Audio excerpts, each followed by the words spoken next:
Battling the elements, 250 of the country's dairying ladies left their gummies at home and strapped on their heels.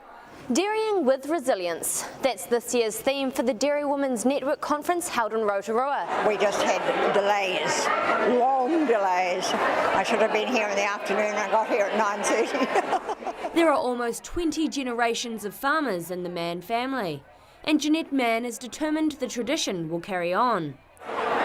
Well, it's wonderful to see the women actually having conferences like this, because when I was younger, we actually got equal pay in the Department of Agriculture, but we never got an equal promotion, and that was mid-60s.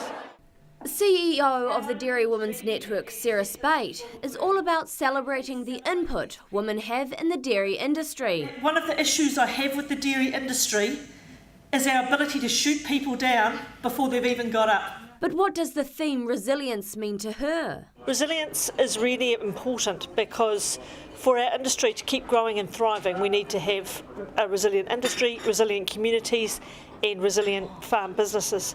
Women are really, really important in terms of having resilient farm businesses and resilient communities. Speakers from around New Zealand arrived at the event to share their wisdom and experiences in the dairy industry, as well as their personal lives. I watched a number of class friends come and go from the area as their parents moved from farm to farm to allow them to move through the dairy industry to farm ownership.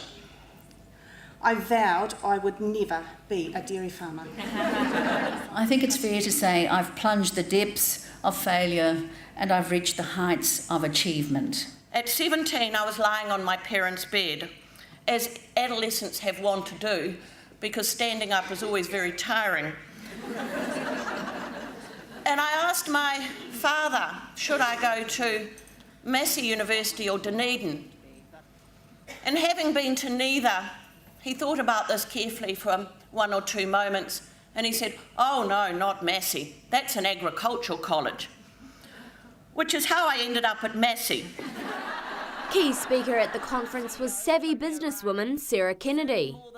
Mrs Kennedy says she was excited to be involved in such an empowering conference. Look at that audience. Isn't that fantastic? I was absolutely blown away today when I looked out and saw 250 of these women who have really come to not only network with one another, share experiences, but to learn as well. So yeah, I think it's fantastic.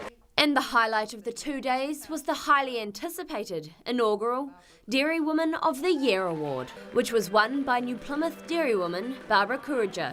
Barbara, a director of DairyNZ, has 25 years' experience in the dairy industry, and her award includes a place in the prestigious Women in Leadership course, run by Global Women, valued at $25,000.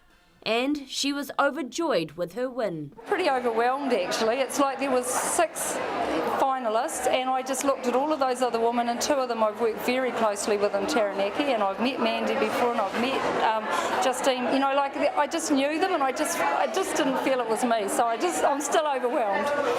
Emma Jones, Country 99 TV News.